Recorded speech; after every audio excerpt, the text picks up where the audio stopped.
cryptocurrency space ain't ready for us yet again. We're the Hexicans. Yeah, I'm a Hexican. Yo, yo, yo. Yo, what's up, everybody? How you guys doing tonight? I'm a Hexican. Yeah, I was about to do the little wave, but I was like, I wasn't sure if it was a good idea or not. Great song. Shout out to Corey and Investor, the other Corey as well. Fantastic musician. Exactly. I agree 100%. How you fellas doing tonight? Doing good, man. Doing good. A little nervous, not gonna lie, but No, you got this. We got this, man. Just forget that there's 600 people watching. It's just us four. Oh my god, I forgot my pants. You're supposed to envision everyone else not having pants. I think that's what you're supposed to do, I think. Absolutely. So yeah, no, definitely, guys. I mean, it's an honor to speak with all you guys. I know you guys are really have been great, and we've all tried to expand the word of HEX and PulseChain, and then it's a beautiful thing, especially in a bear market. And I think it speaks volumes that 700 people are in here right now, waiting. 685 are in here watching us. You know, we all appreciate the support. Yeah, we're not going anywhere. I'm saying the community is strong. Did a stream today with Funding Gym, got like 134. People picked up and started watching. So that's really the most important thing is the community. That's what gives crypto its value, and there is no stronger community than HEX. So I agree. Did you beat TikTok in the Funding Gym? Is he going to start doing shorts now? Funding Gym made a commitment to one TikTok and YouTube shorts a day. Yeah, if you guys want to talk about that. So I made a Telegram chat for HEX, TikTok, and short creators. Something that I noticed is that there's very, very little activity going on TikTok and shorts. And everyone talks about pre-viral. HEX is pre-viral. You cannot disaggregate virality and TikTok and shorts, and now Instagram Reels in 2023. That's how you do outreach. That's how you get out to people that otherwise wouldn't be watching you because your content gets served. And not only that, you have the ability to use the hashtags to lock into communities that are predisposed to being onboarded seamlessly and quickly, meaning communities that already have ledgers and MetaMasks and you know, things like and Coinbase accounts and things like that. So like a lot of people are getting very excited when Richard Hart's on TV or when there's like a billboard that says HEX or a soccer team, which is all great. Mm-hmm. But what is your scoring percentage? Like how many people that see a HEX ad in a magazine are going to be able to just pick up and, you know, buy and stake? So I think like when right now we're still on the fringe. I think we have to market accordingly. We have to recognize that and market accordingly. There will come a time though where people could just pick up and buy from seeing it on a billboard. The example I gave was Coca-Cola. Like Coca-Cola advertises in the Super Bowl because if someone sees a Super Bowl commercial Coca-Cola, they immediately go to their grocery store or whatever. The next time they're shopping, they could buy. But if they see a HEX advertisement, it's a very long process, a lot of hoops to jump through. In order to really be onboarded. But with TikTok and shorts, if you use the hashtags like DeFi, like XRP, like cryptocurrency, you use those hashtags, Aave, Compound, Maker, Synthetics, you can immediately get onto the feeds of people that you can very easily score. So I'm trying to make people to commit to at least one TikTok and YouTube shorts a day. And it's been going very well. In fact, the last thing I'm going to say is that there was this guy at Hex Whale posted 14 hours ago a TikTok video that got 180,000 views. Where are you scoring that viewership? It's not happening on Twitter or regular YouTube or a live stream. It's only happening on TikTok. So people I see a lot of engagement on Twitter when there's like a HEX advertisement or someone sees a HEX sticker and things like that, which is great. But what he did, he didn't even use a HEX or Richard Hart hashtag, and he got 180,000 views. So check him out at Hex Whale. And let's start with those shorts and TikToks. I definitely believe that there has to be some type of new paradigm when it comes to the expansion of the ecosystem. YouTube, and you're absolutely right, YouTube and Twitter, the standard 2 to 3 hour stream or the consistent Twitter posts, they absolutely help. There's no question about it. But there has to be some new type of marketing model in regards to expanding the word of HEX. And that's exactly what I've been doing. in regards to interviewing people. I think there is this notion. That there's a lot of prominent influencers in this space who presume that this community presumes that they're vindictive towards HEX, and that's not always the case, and it's actually lowering substantially. I mean, I've interviewed some of the most prominent influencers in the state and in the space. I just interviewed Benjamin Cohen today, and he actually had very nice words to say about Richard. He said basically that Richard knows a lot more about cryptocurrency than most.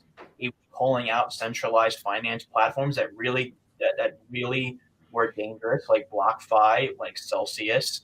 And he basically gave Richard the props that I believe that Richard deserved in a lot of that respect. Benjamin Cohen saying that. I've had David Dockstein on my channel, who has been very open to discussing HEX and PulseChain with Richard. He's been on the show.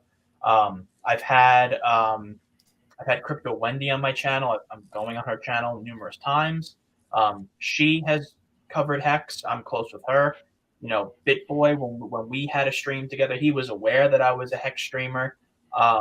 He was very aware that I was a HEX streamer and still decided to come on. There's a lot of these influencers that I think that it's very important to not just stream with the pre-existing community, because if you stay in the same circle, you don't reach out to new community members. And that's how a product or an industry grows, is you have more people and you have more users coming into this space who see it in a different light than the pre-existing notions that exist in cryptocurrency that may not be valuable, that may not be true about HEX or PulseChain. And I've seen it firsthand being in other communities where once you see the prominent influencer of that community come out and say, no, I disagree, that HEX, I don't think HEX is a scam, it's a different scenario. So I think it's very, very, very important. Yeah, thinking about you go ahead. Oh, just on that, I just want to say that it also depends on your goals too. For example, I like to when I think about the goals of my channel, I think about, okay, I want to help Hexicans get access to the best information they can.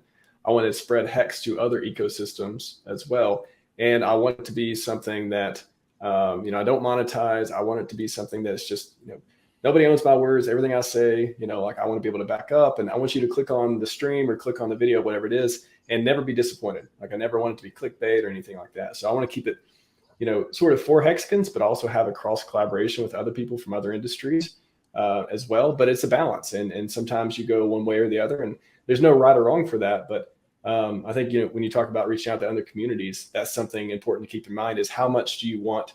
How much is this stream for? If you're in a particular community that you want to help more than any other, you're going to stream a certain way. Versus if you're in crypto and you really love a certain community and you want to do outreach to other communities, you're going to do it in a different way as well. So yeah, I think you put it in a very good way, Corey. But I think every streamer has their own the goals and motivations, or maybe they don't. They just kind of make it up as they go. But for me, it's I try to balance that too, and it's hard. It really is, because sometimes I'll stream about stuff and I'm like, I don't feel like the community is getting a lot out of this, but maybe I'm reaching across to another community or reaching across to another industry that's going to be useful, and I'll be able to attract people more our way in that way. So it's not easy, but I think depending on your goals and things you want to do with your channel, you can kind of make it work for whatever style you're going for. Yeah. So I kind of made my channel with the idea of helping new people, because I have friends who I tell about HEX and stuff, and then I can explain PulseChain to them. They still don't fully get it. So I've kind of tried to do that with my channel. And then I have how to download MetaMask kind of tutorials, things like that. But thinking about what Furu said with the shorts and TikToks, I think my next step is kind of putting these tutorials into shorts and TikToks. It's if you can make content, we all know, probably listening, how to download MetaMask. We could all show a friend how to do it. But if you made a short clip how to do it, and you don't necessarily promote HEX in that clip, someone might see it and be like, oh, this is an authority figure in the space. They know what they're doing. And then they check out your other content and they're like, oh, this guy's obviously smart. look, he also likes Hex and PulseChain, this stuff. What is this? Let me go look at that. So I think that's kind of my next step, is putting these like easy tutorials on TikTok, on Shorts, where like you could look in a minute how to download MetaMask, because it is annoying. Like, I'm sure everyone's had the experience where they go to look up how to do something, like, how do I just do this one thing really quick? And it's like a 20-minute tutorial video of some guy on YouTube giving like a huge intro and stuff. And you're like, dude, I just need to know how to do one thing. So I think like TikToks and Shorts, like Furu is saying, he's really inspired me with that stuff. I hate it though. Like, don't get me wrong, I hate it. I hate having a clip. It's so meticulous. You got to like clip this little minute clip, and like you got to put it in, and you got to open TikTok on your phone, and they shove some crap in your face, and you're like, dude, I don't want to see this. And you try to back out, and they shove some other crap in your face. Like, it's so hard to even leave the app, you know? But yeah, so, but it's a good, like, it's a place we're not at, you know, like Furu Finance just says all the time. So yeah, and it's the single most important platform for virality where we are. So a lot of people want Richard Hart to be on they want him to be on a big television show or a big a big YouTuber's platform, but that has happened before and nothing has really changed. And the reason for that is because back in the day when people did not have so much different sources, so many different sources of information on so many different topics, you know, constantly in front of them. But like, so like basically back in the day, my example is Johnny Carson in the 90s. Richard Hart gets on Johnny Carson in the 90s for one episode, for one night. Everybody's talking about him the next day. Everybody's thinking about him when they go to bed. Everyone's thinking about him at work. It's like, what's the next thing they're going to think of? It's probably not until maybe the next show or a few shows down the line or a different, you know, news article, whatever, but it sticks. It doesn't stick anymore. And the reason for that is because television in like, you know, 10, 15-minute segments, they're not so significant in comparison to the rest of the information that you're getting. Like right afterwards, you're going onto your TikTok, you're going onto your Twitter, you're going onto your Facebook, you're going onto your television. It's just sort of a blip in the radar. But with TikTok and YouTube Shorts, the algorithm is interest-based. So you don't even have to like the video. If they see that you stick around on the Richard Hart clip that you posted on TikTok, they will keep feeding it and keep feeding it. And people spend hours on these apps and they just keeps getting in front of them, keeps getting in front of them, keeps getting in front of them. And they will inevitably cross over to all your streams, all your Twitter stuff and things like that. It's a beautiful, beautiful onboarding tool. And the example I give is Andrew Tate. Andrew Tate, his followers did that to the extent where my friend called me up and said, I cannot use YouTube Shorts anymore. All I see is Andrew Tate. And now you see organically all these big television channels and influencers want to have Andrew Tate on. And the difference I say between the HEX community, and I think there's a lot of similarities. They're both very charismatic. They're both very intelligent. Tate and Richard Hart, they're both larger than life. They're both just stars. But the difference is that Andrew Tate's audience is in their teens and 20s, and they are more social media savvy in comparison with the Hexicans who are more in their 30s, 40s, and 50s. But that doesn't mean we can't adapt. And in order to really take it to the Andrew Tate level of virality, it's going to have to happen. But yeah. I agree. Go ahead. Do you think we have enough content? Yeah, like Richard's made so much of, you know, the outrage marketing, the Prada visits, the just saying things, having debates, all this stuff. You think like we have the content, like we have the Andrew Tate type of content. Yeah. We just need to get it on the right platforms. Is that like the biggest, the primary thing? There's HEX has a Dropbox of just clipped up, already finished TikToks of Richard Hart. Just has to be served.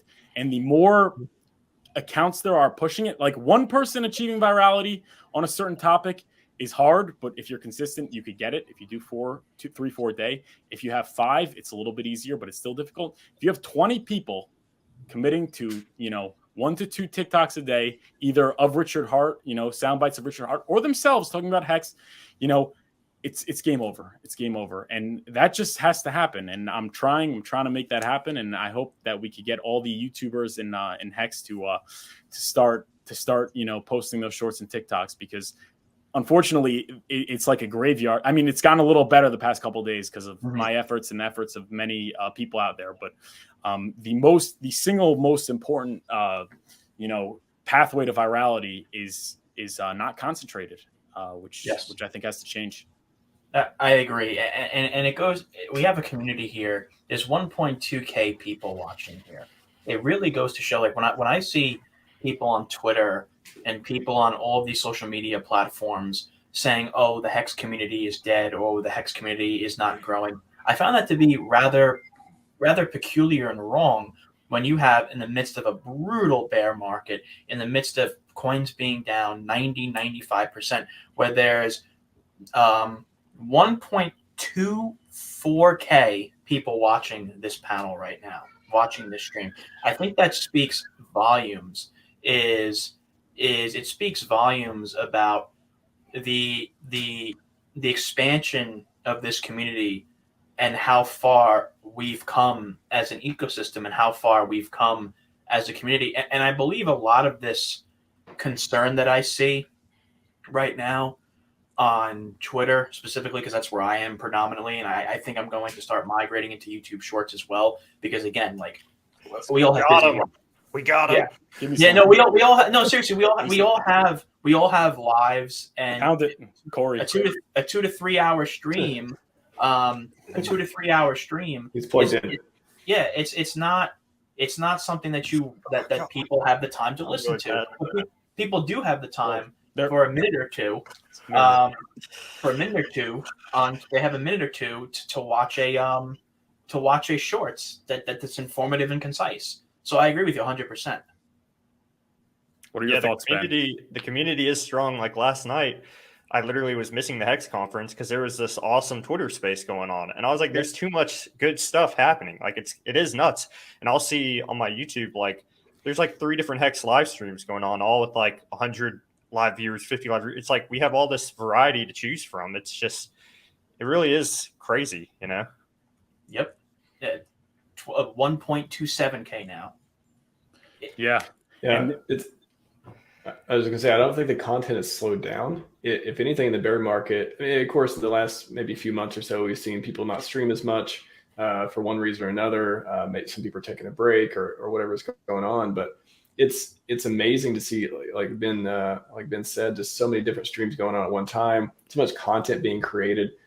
I don't think we're losing a lot of people. I think we're gaining. I mean, if you look at the stats, we see we're gaining holders, we see we're gaining stakes, but just people in the community, I don't think we've lost very many. And I think we're onboarding many more to, every replacement is kind of like a country's population replacement rate. That replacement rate is like really good right now. And even in the bottom of the bear market, we're one of the few communities doing that when everyone else is hemorrhaging people. Exactly. And I see this from an individual who does stream with other communities, who does stream with other projects as well. I see this, and you're starting to see the existing notion that HEX is a scam or the negative disdain. You're starting to see that you're starting to see that wane after the realization that it's been around for 3 years and no one's been scanned by it, and you have flawless uptime. So I believe that notion is going to slowly die out, especially once PulseChain is released, whenever that may be. So from being in the HEX community, but also understanding the outside perspective as well, interviewing people from the outside perspective, there's a lot less disdain towards this community than I think this community realizes from the outside, at least from my anecdotal perspective. Yeah, when talking to people, go ahead, Furu. I was just saying I couldn't agree more.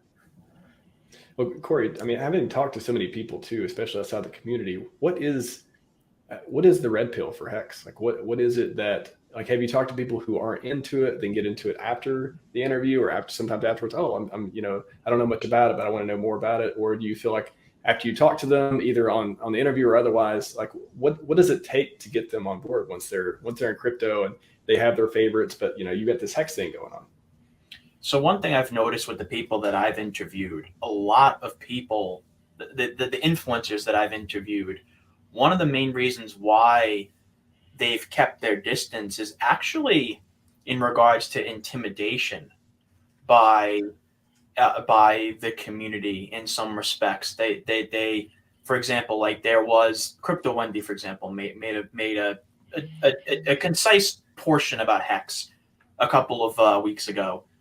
And she was, she wasn't, I wouldn't say attacked, but there was a lot of passive aggressive comments when she posted her video. And like, you don't garner an influencer's favoritism, for example, by being aggressive when they basically did you a favor. Like I saw David Gokhshtein did a stream with Richard Hart, for example, and I've worked with David Gokhshtein. I'm very close friends with him. He's coming on my channel in 4 days. Same thing with Wendy in a couple of days. David Gottstein, there was he did an interview with Richard Hart, and then he came on my channel and discussed that. And then he posted something about Hex and PulseChain, a very neutral view. And there were a lot of people that were very aggressive towards him. And I think that pre-existing notion of that gladiatorial stance that existed in the beginning of Hex, I don't think it's needed anymore. There's 1.4K people watching this in the midst of a bear market. I think that it's time to build bridges rather than burn them. And the way you do that is by extending olive branches. It's exactly how I think I got Charles Hoskinson on when he didn't want to talk to any hexagons. And he was aware that I have mostly hex content. So it's really about kindness and extending olive branches. There's no nobility in aggressiveness in a space that needs unity. Yeah, I agree with everything you say, but I just want to say, like, people are wondering why these mainstream influencers don't want to talk about Hex and PulseChain. And this is something I said, and I haven't heard it being said much, but people have to understand that their come up was not our come up. Meaning BitBoy Crypto got up on Ethereum. That was his ascent. It was Ethereum, it was Bitcoin, it was Cardano, those kinds of things. Wendio, the same thing. Same thing with the Moon Carl. So that means that they have to cater to their community because that's their main demographic. And by catering to their community, that means that they can't really talk about Richard Hart and Hex. And I think, even as a matter of fact, big names, BitBoy, Ivan on Tech, and the Moon Carl, they all sacrificed for PulseChain. What does that tell you? That tells you they already have a favorable view. But we can't expect them to go out there and do the work. I mean, that's not to say that we shouldn't extend olive branches and things like that, but they're not going to be staunch hexagons until Hex is mainstream, until we're close to the top. That's when people are going to start turning, and their audience is going to start, finding Hex more palatable. That's why I think the best way to outreach is to go straight to the community, straight to the people in other communities that are predisposed to being able to use Hex, PulseChain, and PulseX. And the reason why I keep saying hashtags, like DeFi, Compound Maker, people that are balls deep into cryptos, because those are very good candidates. They could be onboarded pretty seamlessly. And with TikTok and Shorts, you can get straight to them with the hashtag. They will get served. With YouTube, it's already too concentrated. You're getting to the back of the line. And with Twitter, the same thing as well. The way to get straight to these people right now is through TikTok and YouTube Shorts. And that's why I keep on highlighting the importance. And I'm not trying to, obviously, outreach is important, but there's only so much it could go, I guess. What is the most frictionless way to do that? Like, what is the call to action? If people are out going, I'm going to go out and make some shorts, I'm going to put them on TikTok, Instagram, YouTube. What is the most frictionless way to get people to pay attention and actually do something after watching the short, buy Hex or go check it out or go to hex.com? Like, how do you actually get them to go do that with the shorts? Yeah, so it's not necessarily going to happen after one short. But again, the algorithm is interest-based, meaning that how many times have you stayed on a short or a TikTok of, let's say, an attractive-looking girl that's smiling, and then you just keep getting served her, even though you didn't follow her, you didn't even like the video. So it might not be the first time, but it's going to keep coming to them, and it's going to keep piquing their interest. And then there'll come a point where they're going to start actively, looking for it on their YouTube feed. They'll start searching, they'll start looking at the hashtags on Twitter. So it's outreach, it's second to none outreach. And then they're like leads. Then you bring them into the community. Then you get them watching RHMax, you get them watching Corey Costa, you get them watching Ben DuBard, you get them watching Maddie Allen, Crypto Coffee, all these guys. That's really how you do it. Think of it as leads. Your score percentage is going to be considerably higher than mainstream advertising, because we're just not mainstream yet, and we have to advertise accordingly. That's the way I see it. And Very true. Ben, too, like what are some of the ways, because I see you making a lot of videos, doing a lot of live streams too, and you curate these titles to be attractive in one way or another. So like, what are some of is there any like secrets out there that you've learned since you started streaming and making videos that people can use to just be like, you're going to get so much more engagement, whether it's SEO like type stuff, do you use any services like that, or you just come up with, maybe you try not to do clickbait, but you're like, I want people to watch this video and I want them to be, to do something afterwards. So like, I'm going to get them here with this particular thing. Like, what are your tricks for that? Well, I do try to use clickbait pretty much. So yeah, I mean, that's just what works. But then I like the substance of the video to be like good stuff, So yeah, you could put like 10,000x, whatever. I mean, me and Furu talked about this before. Like when you have like numbers in the title, that's real good. But there's something, I had a thought in my head based off what Corey was saying. Where here's like when he was saying about influencers, they get intimidated by the Hex community. So I feel like in crypto is like super tribal, we all understand that. And I feel like it's because people have their money put into this thing. So it's like, not only is your money in it, you might be thinking this is like my child's future, this is my family's future. Maybe Hex, we did have a lot of like backlash at the beginning, which created a strong community. We still have a lot of backlash creating a strong community. But it's also, I wonder, if you're in another coin's community and you find out your coin sucks, you can just sell your coin and move on. But we're time locked for 10 plus years. So I wonder if that makes the emotion like that much more intense, where it's like, even if this did suck, I can't get out of it. So I'm way more gung ho for my team, I don't know. What are your guys' thoughts on that? I agree. I agree 100%. I mean, when PulseChain launches, in regards to Hex, we want other communities to come on PulseChain because PulseChain is synergistically related to Hex. And when you're getting a system state copy, people are going to go where there's monetary energy. People are going to develop where there is a sustainable ecosystem with a strong community. If you don't have a community, you don't have a company. If you don't have a community, you don't have an industry. If you don't have a community, you don't have a product. So when you have PulseChain coming in, we're going to have to accept in the Hex community that there are going to be other communities coming in and intermingling with us almost a cultural diffusion type model. And I think that this is the predecessor that we're seeing with all these projects launching on PulseChain right now and intermingling with the Hex community. But once PulseChain launches, and I remember I was in the Twitter spaces that you were in, Ben, yesterday as well as a speaker with Katie, and Katie was talking about how she's been avidly in touch with the sheep community who wants to come over to PulseChain, who will then indirectly or even directly get attracted to Hex. And you don't want to, I'm just saying rhetorically, you don't want to alienate these people simply because of the fact that they may not have Hex right now, but they may have Hex if the community embraces them with open arms. And of course, be prudent, of course, be cautious of bad actors. I mean, you can be welcoming while being prudent at the same time. You can speak soft while carrying a big stick, but at the same time, there's 1.3K people in this community watching right now. I think that speaks volumes about how strong this community is. There's no need for that battle of Thermopylae type mind state anymore. That's a good question too, because I think a lot of things, sometimes it comes up. I try not to follow too much of the drama in the crypto or any community whatsoever. But I think a lot of people have this thing where they'll see people come in, they'll build a following, and they'll just maybe they want to do something else, or maybe they want to focus in a different area, or whatever it is. They get bored. They want to, maybe their intentions were never to come in and be the Hex streamer or the PulseChain streamer. They just came in because that's what they were interested in at the time.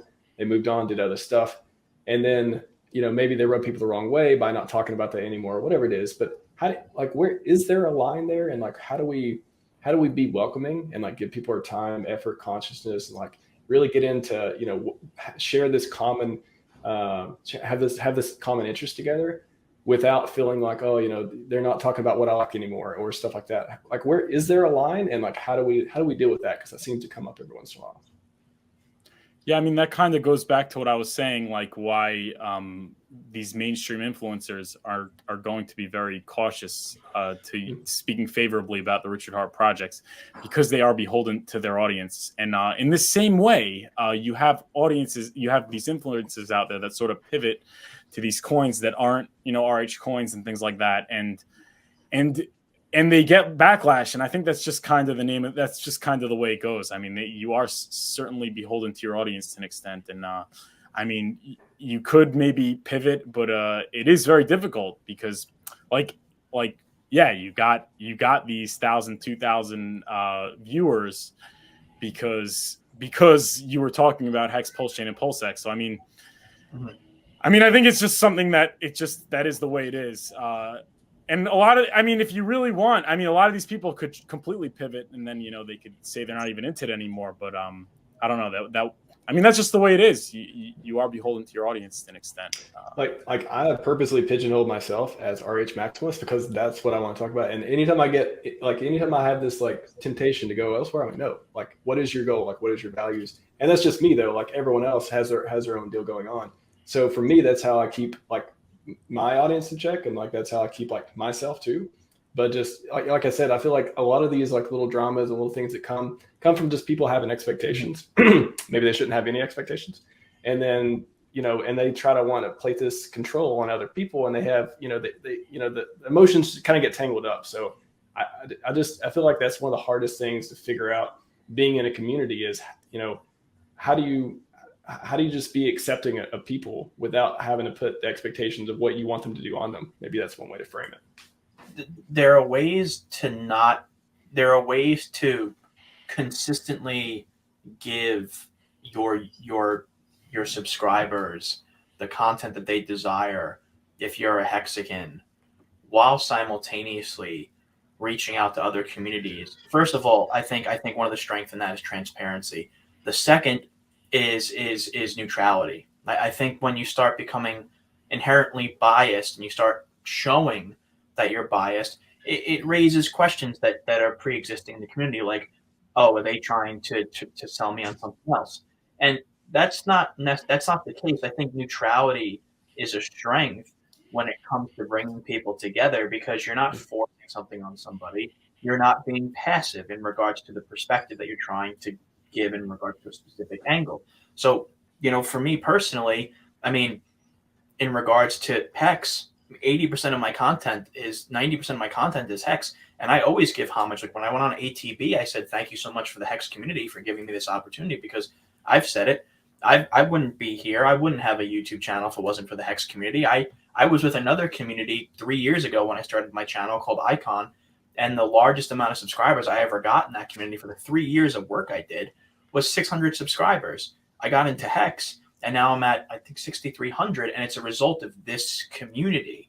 So I think that streamers need to remember their roots and not leave a community that has given them so much support. I think that is an issue on why some people in the HEX community are very prudent on streamers and influencers, because they reach a certain pinnacle and then they leave. And I don't think that's an ethical thing to do. You don't piss on the same people that gave you the opportunity to have a voice in a space where it's very easy to be voiceless. So I think neutrality is a very important role in regards to stepping outside the community while also being in the community simultaneously and bringing those two things together.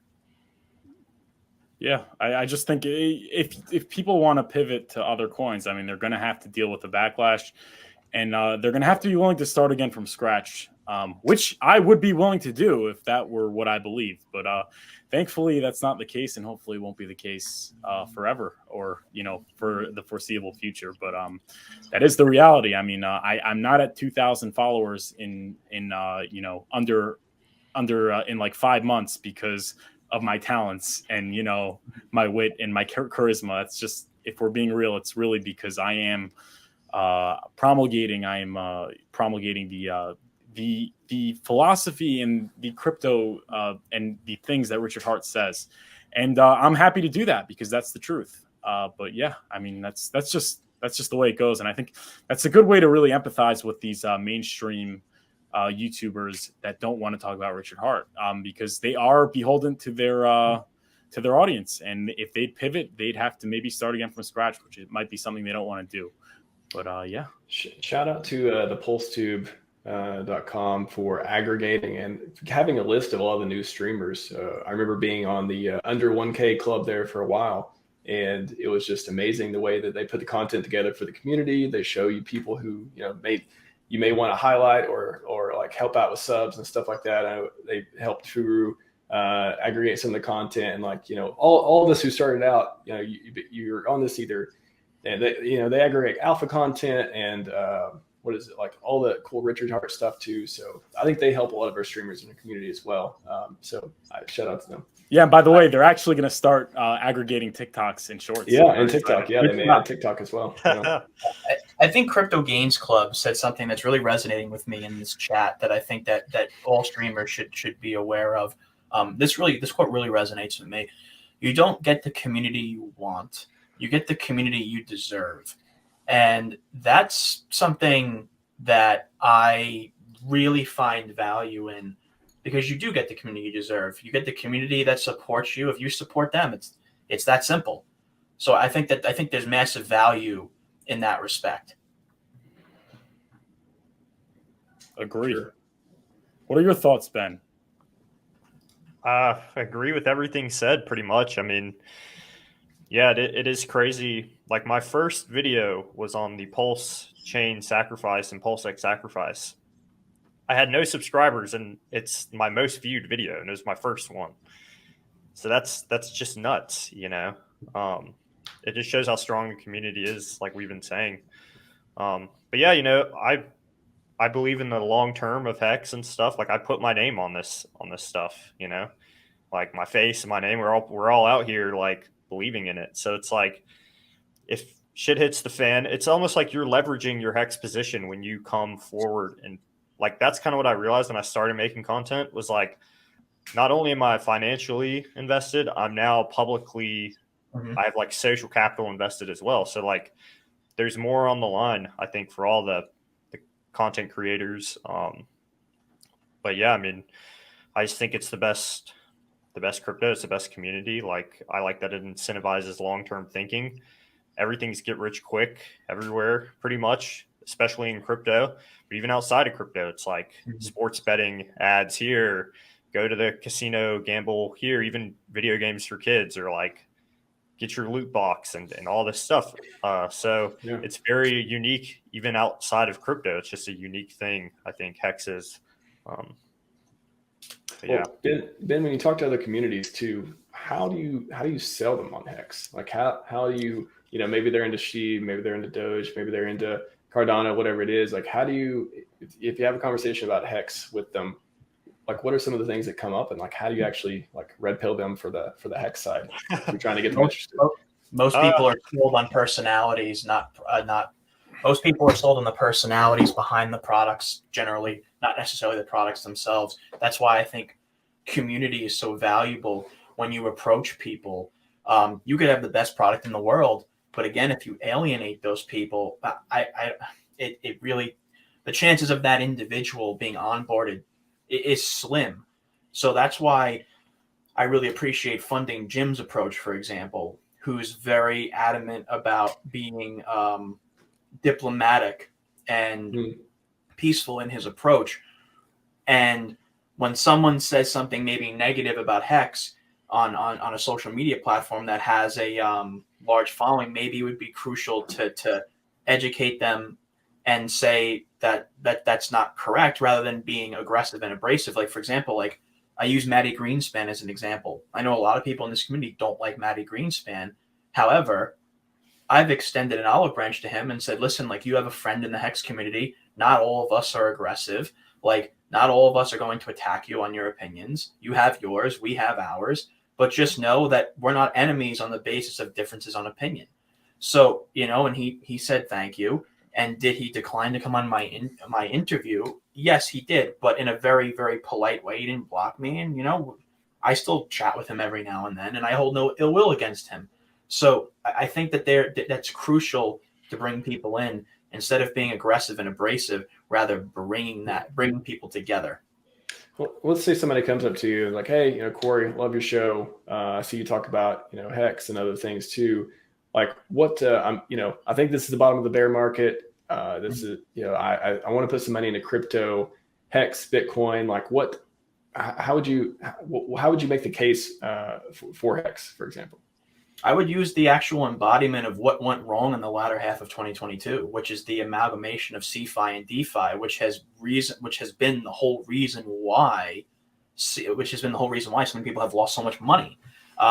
You have CeFi platforms that are antithetical to HEX and for the first principles of blockchain, and you bring up to them, well, BlockFi collapsed, Celsius collapsed, Voyager collapsed, Genesis Lending is still halting withdrawals, and these are all CeFi products, and these CeFi products were supposed to come and assist you through little percentage rates that you would get in regards to yield every year.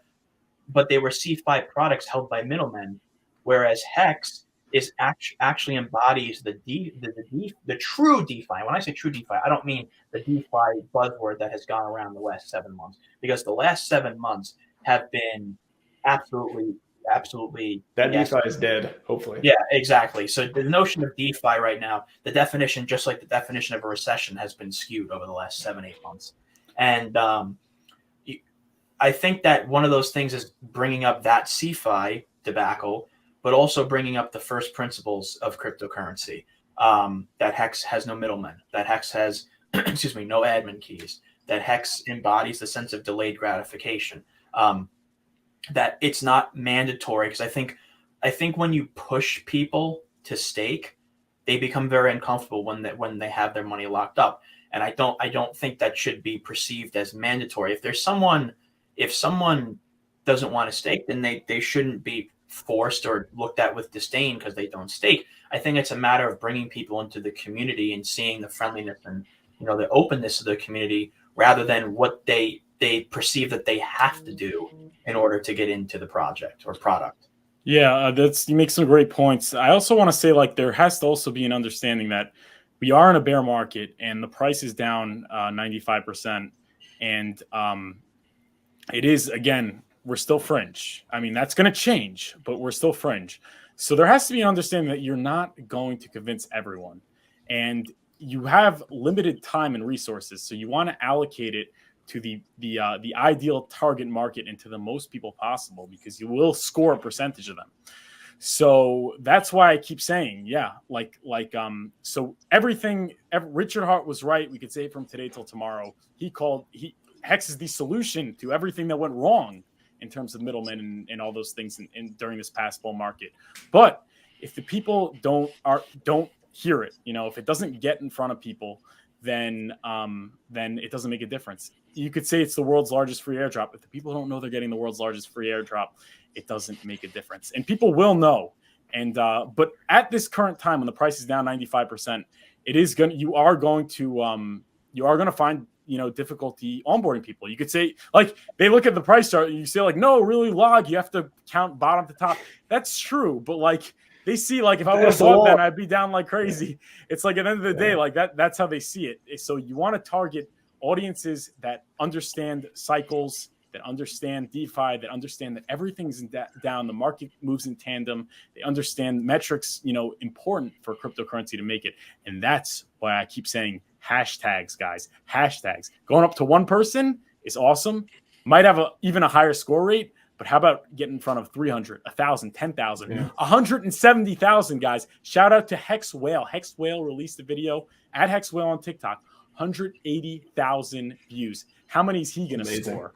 And he didn't even use the hashtag Hex. That's why I keep on highlighting the importance of TikTok and YouTube Shorts. I'm sorry, I sound like a broken record, but there has to be that mindset. Reinforcing it. Yeah, that like you want to get to those people that are the best candidates, and don't get too caught up with people that if they don't want to, it's fine. They'll get it at the top like all the other normies. You know what I'm saying? Like now, it's for people that are in the niche. The people that the people at the top, like the normal people that otherwise wouldn't be buying crypto, they're gonna get in 1,000x from now. Ben, sell me this ketchup popsicle down 95%. Yeah, I mean, I don't know. Everyone's different. I think some people that I have successfully onboarded, it's like they knew they had Bitcoin and they realized that it wasn't really doing much, I guess, price wise. So I was able to kind of explain it was a better Bitcoin. I think mentioning that Richard's been in crypto so long, how smart he is, really helped. But yeah, like, it takes practice too, I think. So the first time I ran into someone who was in crypto in the wild, I was like so excited. And I remember I just completely bombed, kind of like talking about Hex. But I was like, yeah, the founder holds 90% of the tokens. I said that, and he was like, that's a scam, dude. And then I was like, no. And then I'm trying to make up for it. And I was like, oh, dude, you can verify this thing right here. And then I pulled it up and I had the numbers all wrong. And he was like, and so I just mention the founder's a billionaire with no incentive to reg pull. Yeah. So I literally sounded like the biggest idiot ever. What I find is people's curiosity. I think Funding Jim has said this in a Twitter space. People's curiosity usually takes the way for them in a lot of ways. If you come on, like, even if you're interacting with people in crypto, like, everyone has their coin, everyone has their thing, so it's hard to just be like, my thing's better, because then they're just like, no, my thing's better. And it's just like, you're not really getting anywhere. So I don't know, usually like this is Funding Jim's advice to me in a Twitter space was to read How to Win Friends and Influence People. It's a really good book. I think that helped me a ton with navigating with people outside of just who are in the crypto space in general, and just being more curious in their thing. And eventually they might ask you about your thing, and you say, oh, well, actually, and they're like, oh, but Ben's a smart guy, cool, I'll have to check that out. But if you're just constantly like, my thing, like, no one wants to even be around you at that point. So it's just it's deeper than crypto sometimes, or it's just like, just be a cool guy to be around and interact with people normally, and then it'll just come. Ben, yeah, it resonates. I'm sorry, go ahead. RH, if you were going to talk first, go ahead. No, I just want to say that I always keep this like Bitcoin versus HEX debate in my back pocket whenever there's opportunity to actually like we talk the personality side, we talk the social side, the technical side too. I'll just go through real quick, and then we'll go back to Corey. Security. I mean, well audited smart contract, great track record, 100% uptime, all that stuff. Code is locked, cannot be changed, unless there's a fork and consensus and community and all that stuff. But Bitcoin code can change. I don't think there's a huge possibility of like huge bugs getting introduced. I know Richard talks about that a lot. That's one thing I'm like, yeah, it's modular enough. I mean, I think it's had a few audits, but features, I mean, everything's about earning yield, and what can you do with Bitcoin other than give it to somebody to lose your keys, right? Like it's just not the tool that you want to use for that type of stuff. You don't have to play for miners, and you don't have to, all the greatest hits from Richard on that too. Usability, again, 100% uptime, stays up as long as Ethereum is up, and Ethereum's been up for a while. I think Bitcoin went down twice, once in 2010, another time in 2013. And then the bitcoin.org or bitcoin.com, one of those sites got hacked at some point as well. So hex.com, so far, amazing track record there. Trust, I mean, funny enough, like, everybody talks about the Mt. Gox coins and stuff, but the Bitcoin's founder, Satoshi Nakamoto, anonymous person, owns 5% of the supply. Maybe we removed them because they haven't moved them forever. And maybe there's always that risk there. I don't know. Maybe one day they'll get forked out. Hard to say, but we know Richard, and we know his mission is glory, and we know there's no rug pull, there's no incentive, there's not even enough money to get out that would even make anything like that worth it. So that's like the safe space, if you will, for that side. You can watch hours and hours of Richard debating this stuff with all the lawyers and all the things like that. It's just fantastic. Community, wow. I mean, we just spent the last 45 minutes talking about the HEX community and how amazing it is. You can just look at the number of streamers and how many more we'll have after PulseChain actually launches. Just I think I said it before. I think the community after PulseChain launches will double. I think it may take us 6 months, may take us a year to get there, but I am long Richard Hart stock, and I'm long all these products stock, like just up and to the right. Price performance, I've only been around 2 or 3 years. Right now, everything's down, but HEX, it's did what, 8,000, 9,000, 10,000x, pretty good. So any of those points you could use to just to nicely and respectfully have a conversation about the pros and cons of Bitcoin versus HEX and have a debate, if you will. But my money's on HEX. That's where I'm at. And Ben, you said something that really resonated with me before about the enforcement. One of my favorite quotes about education and pedagogy in regards to how people learn came from The Republic by Plato. And basically the quote goes by, enforced learning will not stay in the mind, avoid enforcement compulsion, and teach children and adults in the form of interest and play. It's a more natural way of learning. When you're attempting to enforce a policy on it, the natural instinct of human freedom and free will can take precedent, which will lead to a cognitive bias against that product, simply on the basis that you're trying to enforce something, even if it's for their benefit or they perceive it as their benefit, against their free will. For example, my father. My father is very prudent about cryptocurrency. He wasn't very open about it, was very well adept in computer science, but very prudent. He went to the HEX conference with me, PulseCon, in Las Vegas, and no one really forced him No one really were telling him he had to buy right there. But he sat with Toby Wan for 45 minutes, and they had a really nice conversation about, HEX, about investment strategies, the prospects of community, and how people are together, almost like a fraternal, but more educated than a fraternity type order. And that was what enticed him to get actively involved in HEX and learn more about the product. I think more formality is needed as well. I think more meetups should happen in your local jurisdictions. And I think that those meetups and those formality of getting to know a community, they don't need to embody forcing people as if perceived as on the internet, because the internet, everything is very ambiguous.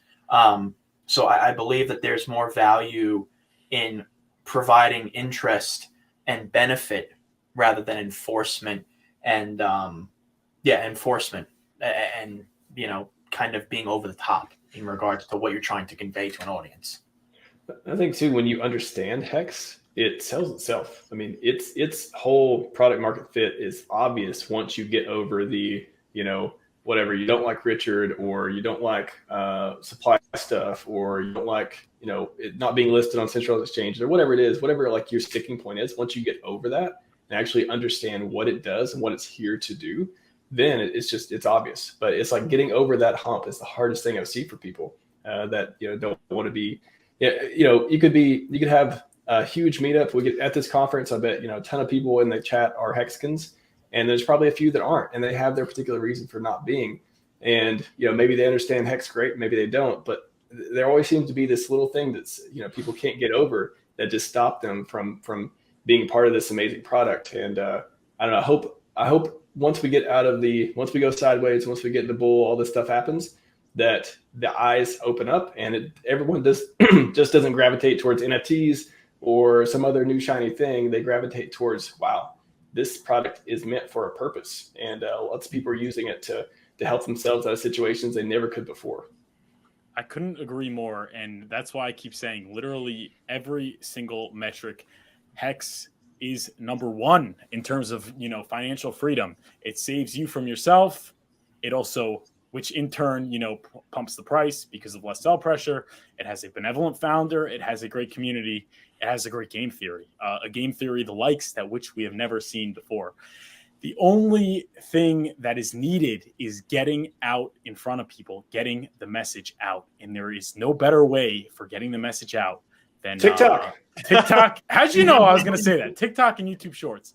I just guessed. I've never heard you talk about it before. 1,600 following.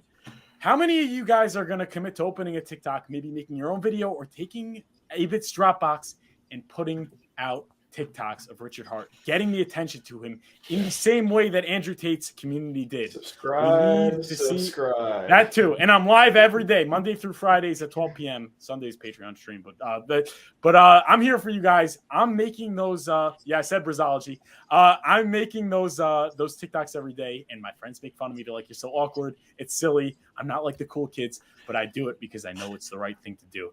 And you too, guys, should be doing it because that's the only thing that needs to be done now. Everything else is taken care of. Richard Hart has built a tremendous community, a tremendous ecosystem, a tremendous finished product. All that needs to happen is to get it out there. And once we get it out there, HEX will reach a level of virality that you could have never imagined, guys. Never imagined. HEX will be ubiquitous with cryptocurrency. It will be one of the tickers on CNBC, Jim Cramer, when they're talking about cryptocurrency. There's no reason why it shouldn't. Bitcoin was able to do it with a wuss founder who couldn't even put himself out there. I think we could do it with a total Chad founder in Richard Hart. It's just a matter of getting the words out there, guys. Love you all. Super Chad. Richard Hart, Super Chad. Yeah. RH Chad. We are so early. There's 1.5K people watching us. I think that's a record. 1.6K, excuse me. I think that's a record of viewers, especially in a bear market. You don't see those type of numbers in any community, in my opinion, in cryptocurrency, with the exception of this one, especially in a bear market. This is not an easy feat to achieve. And 1.6K viewers And then you have the fact that we have such a small, in the totality of cryptocurrency market capitalization, it's so small, and the amount of users in blockchain are so small. It's such we're very early in this space. So, I think that there's massive value in the future. I'm tired of being early, Corey. I'm tired of being early. I want to be like halfway through. Give me halfway through, and then we can see all the mad gains. Early. I've been early for so long. And by the way, can I just say, if you don't want to, take the initiative and make TikToks and shorts, at least take a lot of these Twitter accounts have like 10,000, 15,000, 20,000 followers. Dedicate one tweet a day to like promoting a Hex TikToker, because if they don't get any credit for it, why should they do it? This guy at Hex Whale just got a Richard Hart video out there in the Tate format that got 200,000 views in under 24 hours, in 14 hours. How come I hear about people talking, and he didn't even use Hex or PulseChain as a hashtag. He used mainstream hashtags that you would be getting no engagement with on Twitter. Mm-hmm. How come I don't hear people talking about that? What he did is a more effective method of marketing than anything that anybody has ever done. With no money. Like, he did it with no money. People spend thousands and hundreds of thousands of dollars, for example, the NASCAR thing, which was great. But what he did was far more effective, and nobody's talking about it. Give these guys the respect they deserve, guys. Give these TikTokers and shorters the respect they deserve. They deserve it.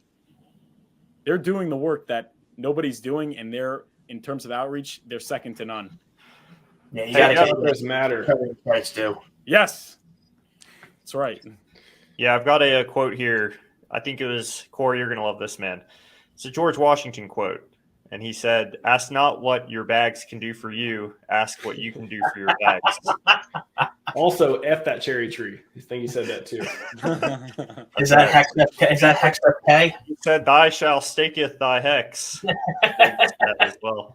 Yeah. And let me just say, by the way, if anybody wants to, take the initiative, we already had Dutch Hexican at Dutch Hexican took the initiative. I was very impressed. Like, after I showed my show, I said it. I will promote you. I'll bring you on the show. He's coming on my show Thursday.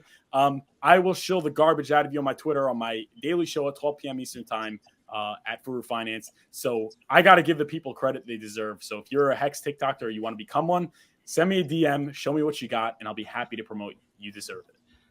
All right, I've got a new nickname. I'm gonna do live again. I'm gonna go live on TikTok again and actually say something interesting. And I will go with you as soon as we can. As soon as maybe get to 1K. Yes, that's the criteria. I can't wait. But and also, because I need stuff to talk about. I'm trying to think of like how to. I know how to do YouTube. I know what I can do on that. But like talking on TikTok live is awesome experience. But I need to like come up with a way to be like captivating and like really get the message out there. And that's what I like to work on. So it's more of a style instead of like regular YouTube streaming. It's more of an engaging with your audience. So your audience is in the chat and you respond to everything they're saying. So it's just a matter of telling them to get into the live stream. What also I like about it is I remember when you got on the stream, you had over 100 concurrent viewers. That's something you're not getting on YouTube, where you already build up an audience. And the reason for that is because you pop up on people's feeds. That means the only thing they see on their screen is you live streaming. And if you're interesting, you're talking about getting people rich, financial freedom and things like that, they click on it. They're going to ask you questions back and forth. Oh, hey, look, I stream Mondays and Wednesdays, at 4 p.m. Eastern time or whatever. And that's excellent way to, engage those leads and onboard, guys. It is so underrated. And that's why it is the most effective. You got to go on the roads not taken, folks. We could do this. Title incoming. Hex.com. Save yourself. Is that right? Furu Finance, a.k.a. the TikTok preacher. It has been dubbed. There's definitely value. And have you been injured in a TikTok accident? Call 1-800. There's definitely that too. That's a good plug I got. That's right. Call the office of Furu and Furu. Hey, if you were a loved one, you got ridiculed in the TikTok live chat. What's up, Corey? What were you going to say?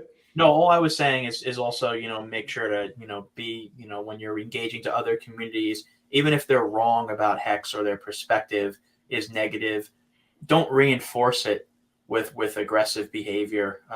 Try to reinforce the fact that many people in this community just want to educate, just want to win in the long term.